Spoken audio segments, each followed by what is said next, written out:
Bonsoir à tous. Aujourd'hui, deux infos importantes.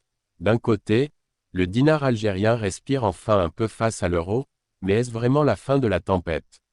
Et de l'autre, la scène politique connaît de nouvelles tensions qui relancent le débat sur le fonctionnement du système. Restez avec nous, on vous explique tout en quelques minutes. Le premier sujet dinar algérien. L'euro freine, la tempête est-elle finie? Dinar algérien, l'euro freine, la tempête est-elle finie? Le marché noir des devises en Algérie montre en cette fin de semaine une pause de l'euro face au dinar algérien.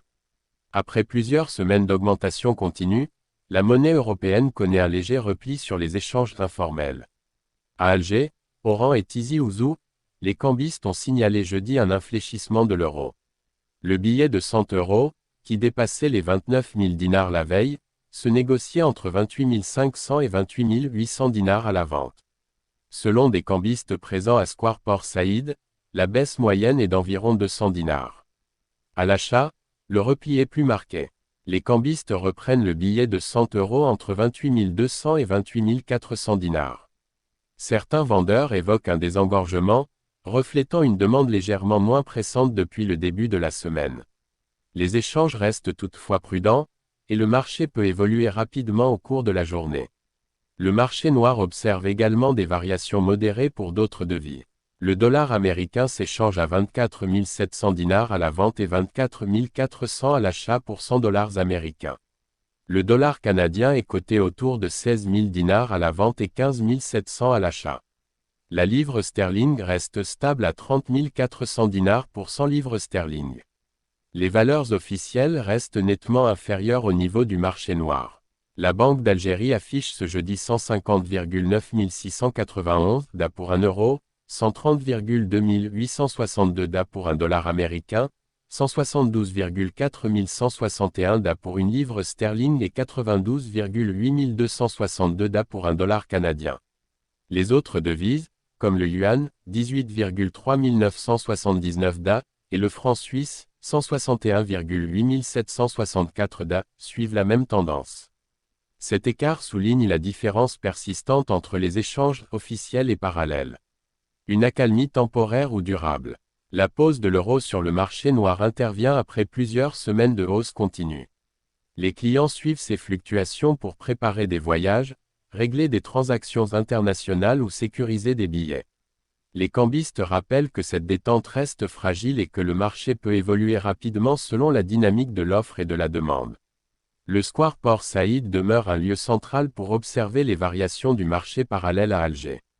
Les échanges informels continuent d'être influencés par les comportements des acheteurs et des vendeurs ainsi que par les annonces économiques officielles. Le deuxième sujet surenchère politique en Algérie, un système à bout de souffle. La scène politique algérienne illustre aujourd'hui certaines difficultés structurelles marquées par un manque de coordination et une utilisation parfois excessive des mécanismes institutionnels. Les débats récents autour de la politique étrangère montrent moins une confrontation d'idées qu'une absence de clarté sur les rôles et les responsabilités au sein du système politique. Plusieurs partis, qui peinent encore à définir une vision claire après une longue période d'attentisme, semblent privilégier des positions très marquées pour retrouver une place dans le débat public. Au lieu d'assumer les limites de leur programme, certains préfèrent s'exprimer sur des sujets relevant normalement des prérogatives de la présidence, notamment en matière de politique extérieure, comme le prévoit la Constitution.